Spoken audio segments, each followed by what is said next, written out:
Salut Fuga, aujourd'hui on est chez Laïa et on va cuisiner un ossobuco.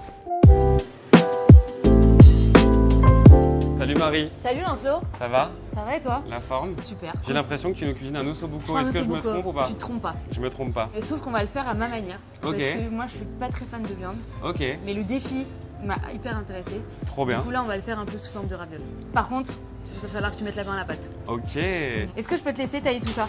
C'est un céleri? C'est un céleri. Très bien. C'est un céleri qui va très bien avec ton t-shirt. Ouais, j'aime bien me mettre en accord avec les aliments que je cuisine. Moi j'ai une question, pourquoi l'ossobuco? L'ossobuco, c'est un plat que me faisait ma grand-mère. Ok. Et que j'aime beaucoup, donc tu as une très grosse pression. Ok. Parce que ma grand-mère, c'était son plat un peu numéro 1, phare. Ok. Et que j'ai trop hâte de manger ton ossobuco. C'est un peu une madeleine. C'est un peu ta madeleine de Proust. Absolument. Est-ce que tu sais d'où ça vient l'ossobuco? Italien. Italien, ouais. C'est italien et là c'est une base d'ossobuco de veau. Ok. J'ai préparé ça parce que ça met quand même très longtemps à cuire. Donc là c'est vraiment une base d'un ossobuco très classique avec carottes, céleri, oignons, un peu de concentré de tomate et du bouillon de volaille.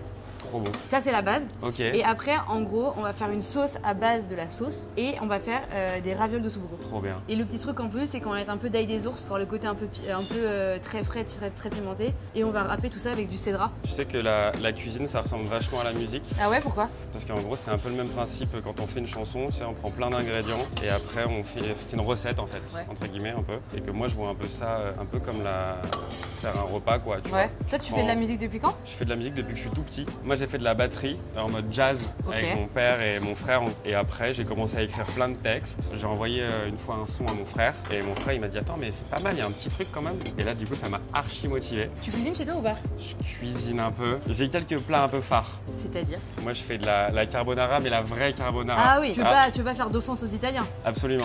C'est pas mal, écoute. Moi là j'ai l'ossobuco, je l'ai émietté, j'ai mis un peu de sel et de poivre. Rien que comme ça déjà je peux manger l'ossobuco à la cuillère. Écoute, vas-y, regarde, c'est bon ou pas? Pour le go c'est vraiment bon. Ok. Qu'est-ce que tu écoutes quand tu voyages? Ça dépend, souvent j'aime bien écouter de la musique un peu locale, tu vois. Ouais. J'écoute souvent de la musique en rapport avec la météo. Là je vais faire en fait notre deuxième un peu petite sauce bouillon. Trop bien. Donc c'est le céleri, carottes, ail et j'ai pris mon jus, tout simple. Et là pour le côté un peu voyage, parce que quand même on est carrément en voyage, je mets un peu de lait de coco. Ah là là, ok, donc là le featuring lait de coco là-dedans, voilà. Je l'attendais pas mais waouh. Qu'est-ce que tu écoutes comme musique quand tu cuisines? Qu'est-ce que j'écoute comme musique quand je cuisine? Évidemment j'écoute mon dernier single. Okay. Tu veux qu'on l'écoute ou pas? Vas-y, carrément. C'est drôle quand on y pense. Qu'est-ce que c'est bien comme musique? C'est fou. Qui fait ça? Tu sais, moi, ce qui me guérit, c'est un bon repas comme ça, là, comme tu es en train de nous faire. Ça fait partie de ces petits trucs de la vie qui me font me sentir mieux et qui me rappellent aussi que la vie est belle, quoi. La vie est belle.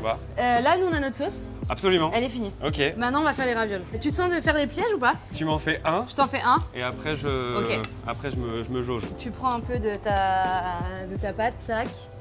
Après, un peu d'eau pour coller. Tu plies. Sur un triangle, en fait, on part. On part sur un triangle. Pas mal. Donc vas-y, là tu mets un peu d'eau pour faire. Vas-y, j'en fais en même temps avec toi. Allez, petit triangle. Ah, c'est tellement agréable. T'as vu? Et après, le dernier défi que je vais te lancer, on va chacun faire un dressage. Et celui qui fait le meilleur dressage a gagné? Exactement. On se lance un chrono? Allez, 3, 2, 1, vas-y. C'est chaud, c'est chaud. Et comme par hasard, tu me laisses celui qui est cassé, c'est ça? C'est ça, exactement. Et là, je mets la petite sauce, tac. Pas mal, c'est qu'on a fini. Stop. Maintenant, on goûte? On goûte? On inverse.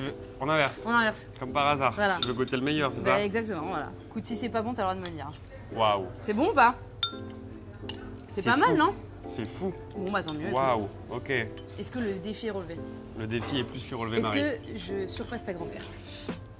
Tu racontes une autre histoire, okay, mais attention, mais l'autre histoire est tout aussi haute. C'est juste une autre histoire, mais on est dans les mêmes... Est-ce que ce plat peut être attaché à une de tes chansons? Absolument. Spoon. Ok. On peut picorer ça un peu toute l'année.